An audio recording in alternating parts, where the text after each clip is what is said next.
Well, we turn now to the fight over the delivery of Canada's oil to the south. One of the most contentious pipelines in the works is TransCanada's Keystone XL. It's become a powerful symbol in this U.S. election year, with everyone from environmentalists to national security proponents debating the costs and benefits. American Ken Ilgunis has a unique view on the pipeline and its route. He's walking it. Ilgunis started his journey in Hardisty, Alberta, and plans to walk 2,700 kilometers to the Gulf Coast of Texas. The CBC's Carolyn Dunn caught up with him in Val Marie, Saskatchewan. He cuts a lone figure on the vast prairies. Ken Ilgunis has already walked about 57,000 steps, and he's nowhere near done. I wanted to walk just because I was in the mood for a long walk. And I wanted just this to have some sort of purpose.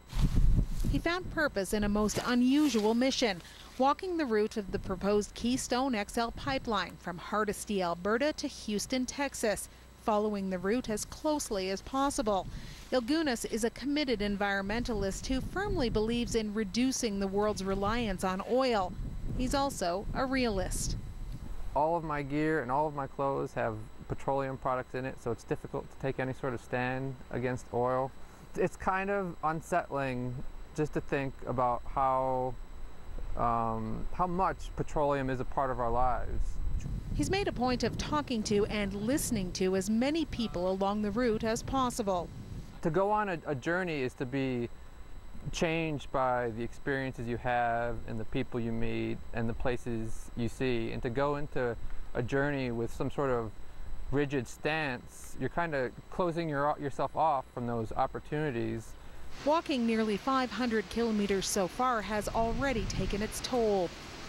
I've had nothing but problems with my feet. I've had blisters, I've had chafing, I've had fungus, I've had gashes, and now my left shin splint is acting up.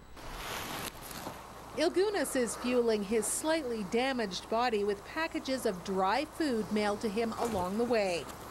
Got some chips, dehydrated whole milk. And he's fueling his mind by writing. He's got a blog called PipeDreams, chronicling his trip. Ilgunis' fear of cows and bulls make for some funny anecdotes. So does his encounter with a couple of moose. It stepped out of the path and I saw this giant chandelier of antlers. And welcome to Canada. Yeah. So I walked away, I scared away the cow moose, the female moose, and the bull moose started chasing me. So I took off for the trees to try to climb a tree, but luckily it relented. What has not relented is divided opinion on the XL pipeline. On the Canadian side, Ilgunis has found the opinion overwhelmingly pro-pipeline. They've received generous compensation. The land and vegetation has grown atop the pipelines nicely, and they say it's good for the local economy. And those are all just really valid points and difficult to argue.